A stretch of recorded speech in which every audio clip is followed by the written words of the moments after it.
warahmatullahi wabarakatuh. Selamat siang kepada Bapak dosen kami yang terhormat, Bapak Dr. Muhammad Rizaldi Insan SMM, dan teman-teman lainnya yang berbahagia. Pertama-tama, marilah kita panjatkan puji syukur kepada Allah Subhanahu wa Ta'ala karena telah memberikan rahmat dan kesehatan serta keselamatan kepada kita semua. Adapun topik yang akan kami bahas adalah mengenai pegadaian. Perkenalkan, saya Iren Aulia Rahma. Sebagai moderator pada hari ini, saya akan membimbing jalannya diskusi ini. Adapun anggota kelompok kami adalah Arni Cairani Fadila, kemudian saya sendiri Iren Aulia Rahma, dan yang terakhir yaitu Rani Selviani. Sedangkan rangkaian acara yang akan kita lewati adalah yang pertama sesi pembukaan, yang kedua sesi penyampaian dan penyajian materi, dan yang ketiga sesi penutup. Baik teman-teman, langsung saja kita mulai ke sesi yang pertama adalah pembukaan. Marilah kita mengucapkan basmalah bersama-sama. Bismillahirrahmanirrahim. Selanjutnya adalah penyampaian dan penyajian materi. Materi yang pertama akan disampaikan langsung oleh teman kami, Arni Cairani Fadila. Untuk Arni, waktu dan tempat kami persilahkan. Yang pertama ada pengertian gadai. Pegadaian atau rumah gadai adalah sebuah individu atau lembaga yang menawarkan jasa peminjaman uang kepada masyarakat dengan jaminan benda milik masyarakat yang ingin melakukan pinjaman.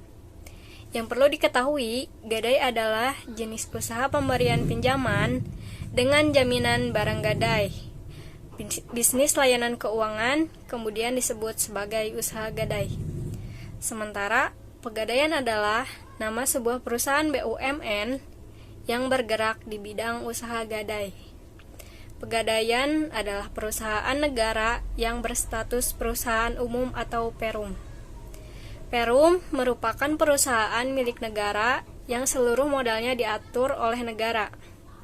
Artinya, modal yang berasal dan dipisahkan dari kekayaan negara. Lazimnya, tujuan didirikan Perum adalah untuk melayani masyarakat umum sekaligus tetap mencari keuntungan. Nah, pegadaian adalah badan usaha Perum yang fungsinya memberikan layanan keuangan untuk masyarakat. Selanjutnya ada sejarah pegadaian.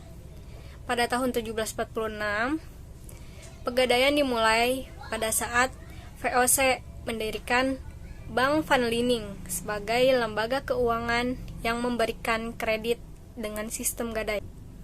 Selanjutnya pada tahun 1811, pemerintah Inggris mengambil alih dan membubarkan Bank Van Liening, dan kepada masyarakat diberi keleluasaan mendirikan usaha pegadaian.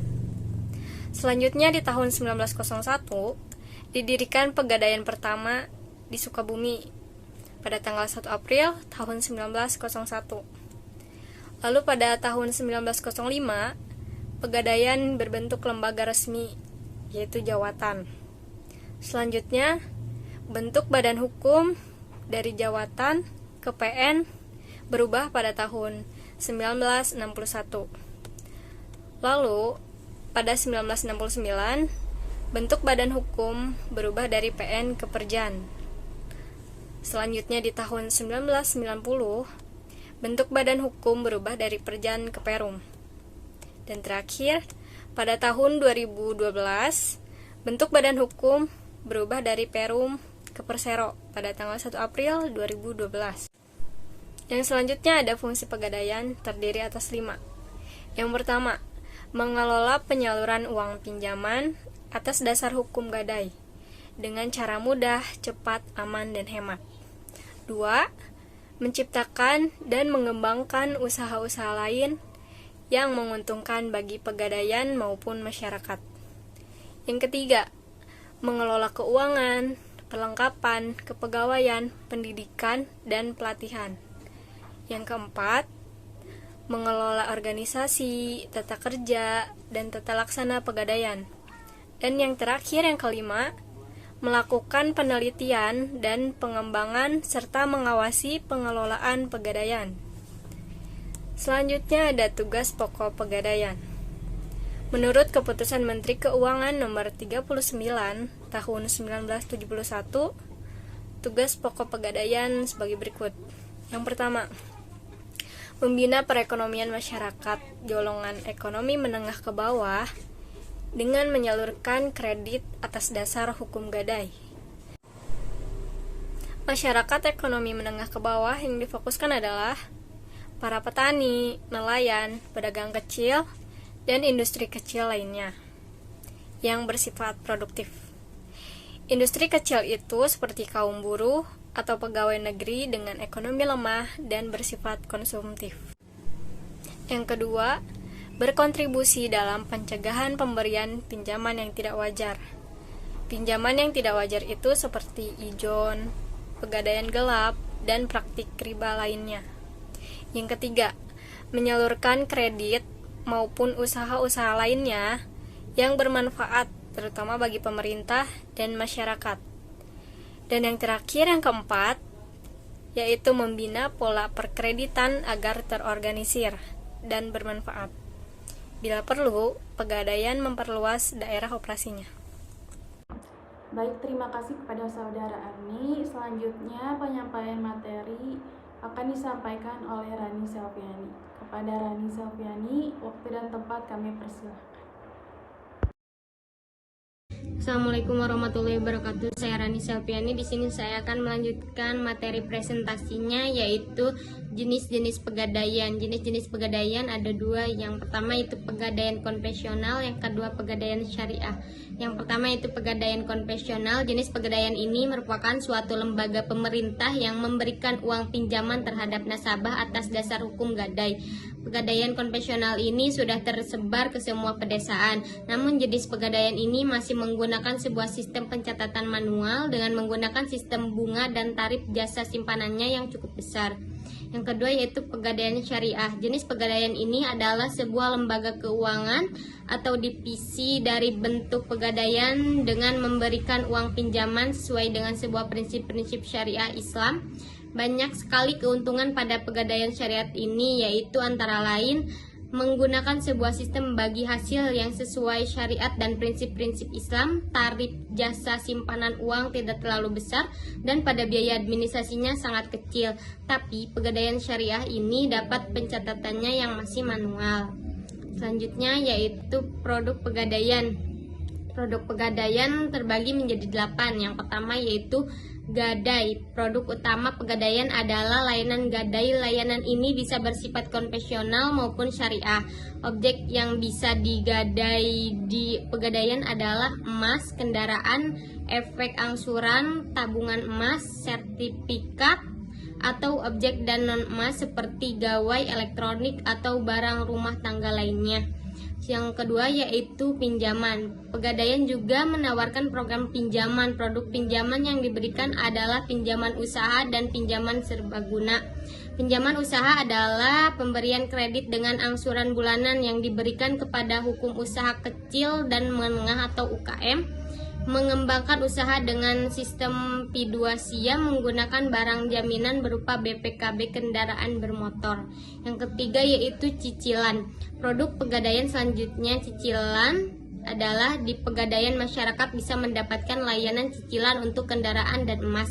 Cicilan kendaraan adalah pemberian pinjaman dengan prinsip syariah kepada pengusaha mikro atau kecil, karyawan serta profesional guna pembelian kendaraan bermotor dalam kondisi baru maupun second. Sementara untuk emas ada 3 jenis cicilan, yaitu cicilan tabungan emas, emasku, dan arisan emas.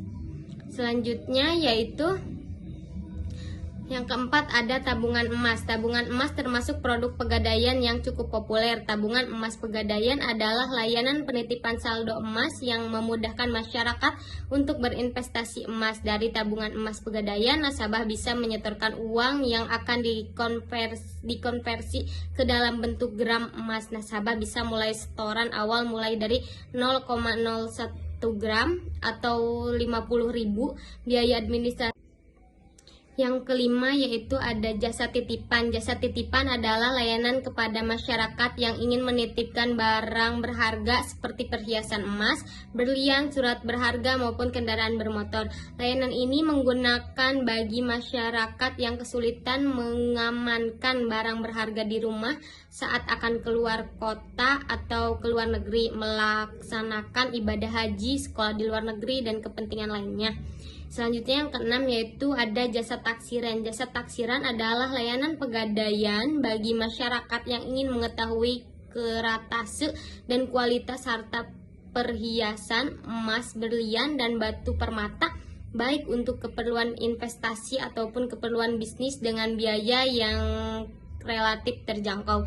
Layanan jasa taksiran ini memudahkan masyarakat mengetahui tentang karatase dan kualitas atau barang berharga miliknya sehingga tidak mengalami kebimbangan atas nilai pasti perhiasan yang dimilikinya. Selanjutnya yaitu yang ketujuh ada jasa kirim dan terima uang. Jasa kirim dan terima uang adalah layanan pengiriman dan penerimaan uang dari dalam dan luar negeri yang bekerja sama dengan beberapa perusahaan remintasi berskala internasional.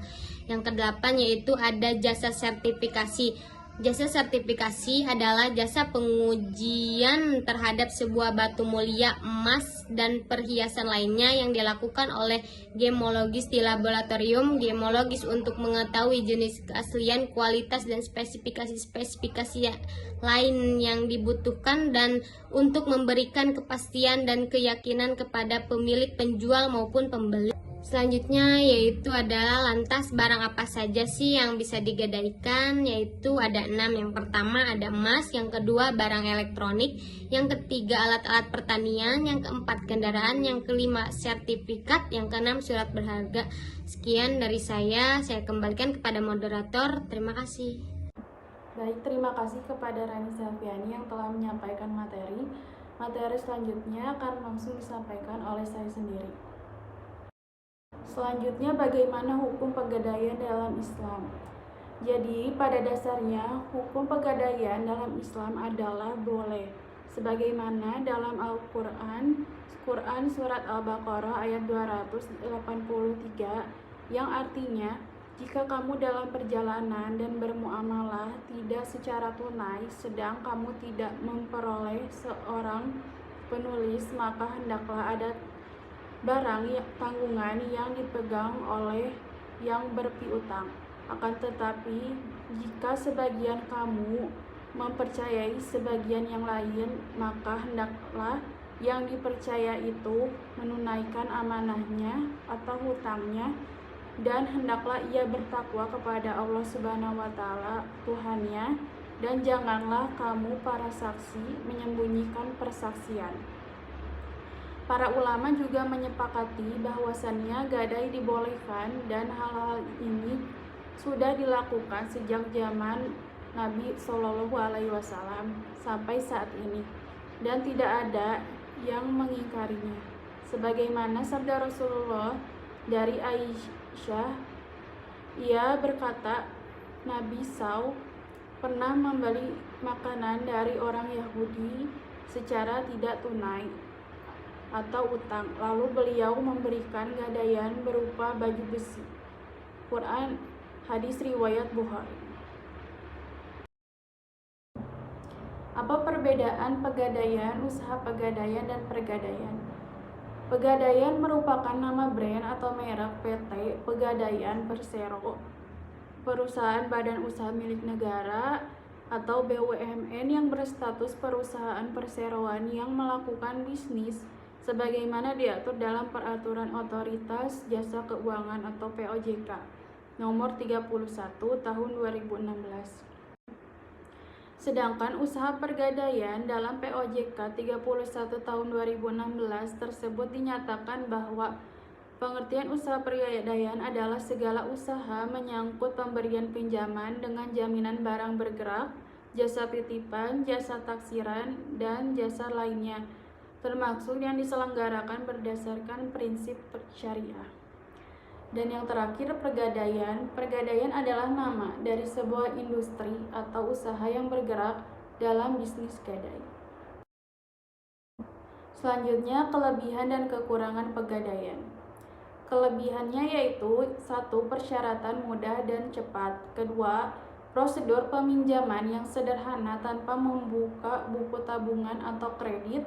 Yang ketiga, tidak memiliki biaya administrasi. Keempat, bebas menentukan barang yang ingin digadaikan. Kelima, pegadaian memberi angsuran yang ringan. Keenam, penempatan bunga dengan sistem menurun sesuai dengan sisa pinjaman. Yang ketujuh, ketika jatuh tempo, kita dapat memperpanjang waktu sembari membayar bunga pinjaman terlebih dahulu. Dan yang kedelapan, kita dapat membayar sisa pinjaman tanpa bunga dengan maksimal waktu 2 minggu setelah jatuhnya tempo pembayaran. Dan kekurangannya yaitu 1. Sewa modal pegadaian lebih tinggi dari tingkat suku bunga jika meminjam di bank. Yang kedua, harus ada jaminan berupa barang bergerak yang mempunyai nilai. Ketiga, barang bergerak yang digadaikan harus diserahkan ke pegadaian sehingga barang tersebut tidak dapat dimanfaatkan selama digadaikan. Yang keempat, jumlah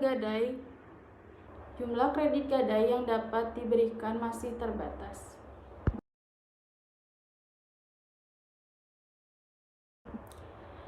Demikian tadi presentasi kelompok kami. Mari kita mengucapkan alhamdulillah bersama-sama. Alhamdulillahirrabbilalamin.